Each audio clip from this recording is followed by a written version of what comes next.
अप्रैल 2017 सुकमा छत्तीसगढ़ में बन रही सड़क को सुरक्षा देने के लिए सीआरपीएफ की 74वीं बटालियन वहाँ गई हुई थी। जैसे ही भोजन के लिए वो जो बटालियन थी 200 में बढ़ती है और भोजन के लिए जाती है, उसी समय वहाँ घात लगा कर बैठे हुए नक्सलवादी उनके ऊपर हमला कर देते हैं और इस हमले में हमारे 26 जवान शहीद हो जाते हैं और कई सारे लोग घायल भी होते हैं। इसके बाद भी वो जो नक्सलवादी थे बहुत सारे हथियार लूट कर ले जाते हैं, 12 AK-47, 3000 से ज़्यादा कारतूस और रॉकेट लॉन्चर भी शायद वो उठाकर ले गए। मैं Ayush Kumar Bhargav rising youth group की तरफ से प्रस्तुत हूँ इस विषय पर चर्चा के लिए। जाहिर सी बात है, जब सुकमा जैसे इलाके में आप सड़क प्रोजेक्ट लेकर गए थे, सड़क बना रहे थे, तो नक्सलवादी उसका विरोध करेंगे, क्योंकि नक्सलवादियों को खतरा होता है। सड़क जैसी सुविधाओं से सेना की और पुलिस की आवाजाही बढ़ जाती है, तो हमेशा से वो इस चीज़ का विरोध करते आ रहे हैं। तो इस बात की एक आशंका तो शुरू से ही थी कि नक्सलवादी हमला हो सकता है। जब इस चीज़ की आशंका थी, उसके बावजूद भी इंटेलिजेंस एजेंसियाँ कहाँ थी? इतना बड़ा इंटेलिजेंस फेल्योर कैसे हो गया? क्यों हमारी सेना को ये खबर नहीं मिली कि नक्सलवादी हमला कर सकते हैं? कहीं ना कहीं इसका मतलब हमारा खुफिया तंत्र कमज़ोर है, कहीं ना कहीं चूक हुई है। और दूसरी तरफ देखा जाए तो नक्सलवादियों का खुफिया तंत्र मजबूत है, उन्हें पक्की खबर थी सेना आने वाली है, इसीलिए वो इतनी तैयारी के साथ आए हुए थे। तो पहली चीज़ कि सरकारें कब तक हमारी खुफिया एजेंसियों को आवश्यक सुविधाएं प्रदान करेंगी, कब उन्हें मजबूत करेंगी? अगर मैं कश्मीर की भी बात करूं तो लगातार पाकिस्तान के द्वारा बर्बरतापूर्ण व्यवहार जारी है।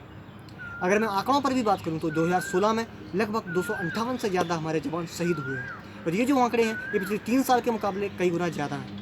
तो कब तक सरकारें चुप बैठी रहेंगी? कब तक कड़ी निंदा की जाएगी? कड़ी निंदा की बजाय कड़ी कार्रवाई की हमें आज आवश्यकता है, जो करनी चाहिए।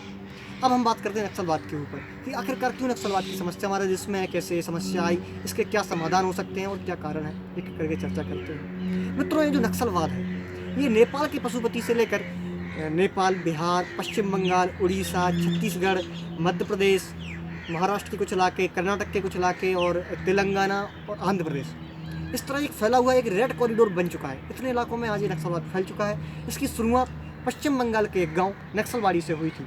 वहाँ पर एक बार सुप्रीम कोर्ट ने उन्हें ऐसा ऑर्डर दिया था कि वहाँ के आदिवासी ज़मीन जोत सकते हैं, पर ज़मींदारों ने उन्हें लठैतों के दम पर बेदखल कर दिया था, और इसके विरोध में ये जो नक्सलवाद की शुरुआत हुई। नक्सलवादी लोग दरअसल माओवाद की विचारधारा है उसको लेकर चलते हैं, और कहीं ना कहीं उनकी एक इच्छा, उनकी एक मंशा ये भी है कि एक समय वो इस स्टेट पर कब्जा कर लेंगे, इस देश के ऊपर वो कब्जा करने की मंशा लेकर बैठे हुए हैं। इसीलिए वो हथियारों का प्रयोग करते हैं और लगातार हथियारों की संख्या बढ़ाते जा रहे हैं। लेकिन क्यों स्थानीय लोग उनका समर्थन कर रहे हैं? क्यों उन्हें स्थानीय आदिवासियों का साथ मिलता है? क्यों ये जो खुफिया खबर है जो स्थानीय आदिवासी नक्सलवादियों को तो देते हैं पर सेना को नहीं देते, इसके पीछे क्या कारण है, उस पर भी हम बातचीत करते हैं।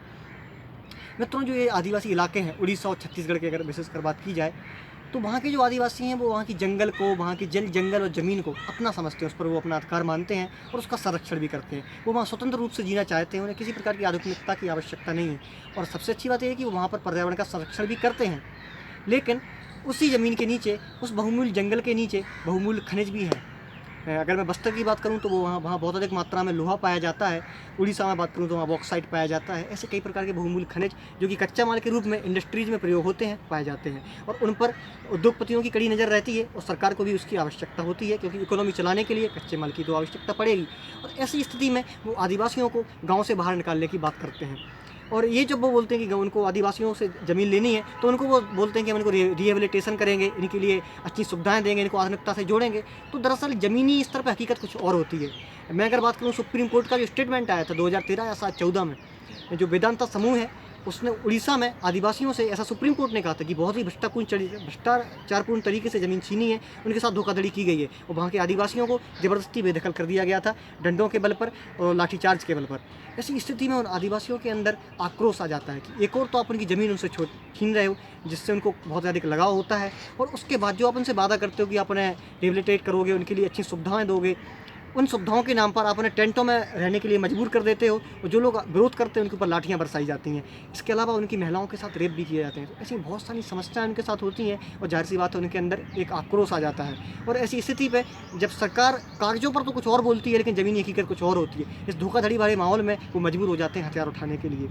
मैं कुछ नेशनल ह्यूमन राइट्स की रिपोर्ट पढ़ रहा था, और रिपोर्ट में मैंने देखा कि किस तरह वहाँ के जो स्थानीय पुलिस वाले हैं वो भी वहाँ की महिलाओं के साथ उनके साथ सेक्सुअली असॉल्ट करते हैं, उनके साथ बलात्कार करते हैं, रेप करते हैं और बहुत ज़्यादा टॉर्चर करते हैं। ऐसी स्थिति में, और ये केसेस एक या दो नहीं है, ऐसे बहुत सारे केसेस हैं। सुप्रीम कोर्ट के भी कुछ बयान आए थे, फरवरी 2017 में ही कुछ बयान आए थे। आप नेशनल ह्यूमन राइट्स और सुप्रीम कोर्ट के कुछ बयान देख सकते हैं। और आप समझ सकते हैं किस प्रकार बाकी ये टॉर्चर बहुत ज़्यादा है।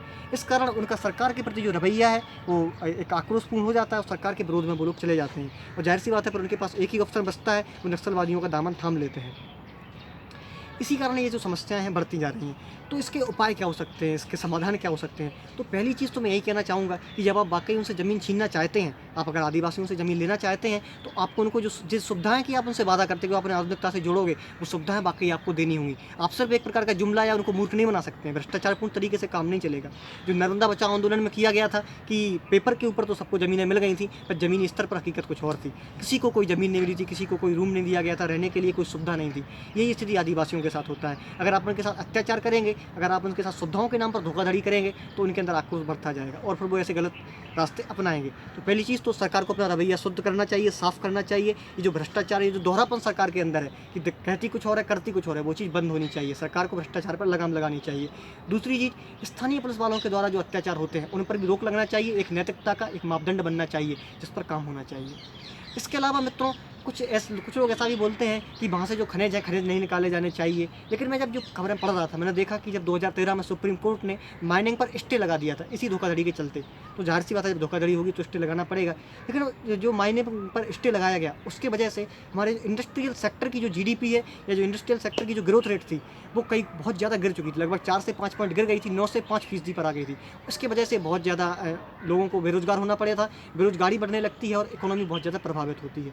तो हमें कच्चे माल के रूप में तो खनिज की हमें आवश्यकता पड़ेगी, वो खनिज लेना पड़ेगा। लेकिन खनिज लेने के लिए आपका जो रवैया है वो एक अच्छे मापदंड का होना चाहिए। आपको रिहेबिलिटेशन के नाम पर उन लोगों को, आदिवासियों को अच्छी सुविधाएं उपलब्ध कराई जानी चाहिए। आदिवासियों के साथ धोखाधड़ी ना की जाए, इस बात पर सरकार को ध्यान देना होगा। इसके अलावा एक जो सबसे बड़ा कारण है नक्सलवादियों की समस्या का, वो है कि नक्सलवादियों तक सप्लाई बहुत आसानी से पहुंचती है। ये तो स्पष्ट है कि नक्सलवादी इतने अत्याधुनिक हथियार खुद से नहीं बना सकते हैं, यानी कहीं ना कहीं उनका कोई लिंक है, उन तक हथियार बाहर से सप्लाई किए जा रहे हैं। मैं कहीं पढ़ रहा था कि ये जो हथियारों की सप्लाई है, इसके कुछ ना कुछ सूत्र चीन और पाकिस्तान से भी जुड़े हुए हैं, जो कि नेपाल से होते हुए हथियारों की सप्लाई करते हैं। ऐसा मैं कहीं शायद पढ़ रहा था, एक एडिटोरियल में मैंने देखा था।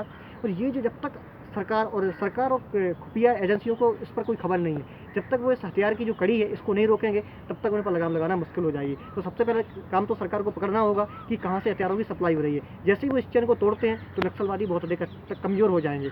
जाहिर सी बात है, जब आप उन तक हथियारों की सप्लाई रोक देंगे तो आप उन पर काबू भी पा पाएंगे।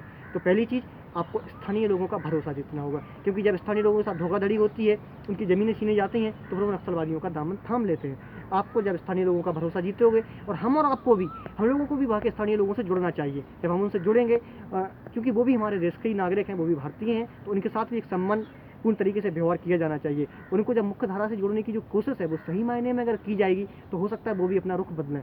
जब तक स्थानीय लोग सरकार के साथ नहीं आएंगे, तब तक नक्सलवाद पर काबू पाना हमें लगता है कि बहुत मुश्किल है, संभव ही नहीं है। आपको स्थानीय लोगों को अपने आप से जोड़ना होगा, और नक्सलवादियों के पास जो हथियारों की सप्लाई हो रही है इस पर लगाम लगानी होगी। आपको खुफिया तंत्र मजबूत करना होगा, और जब इस प्रकार आप आगे बढ़ेंगे तो हो सकता है नक्सलवाद की समस्या पर काबू पा लिया जाए।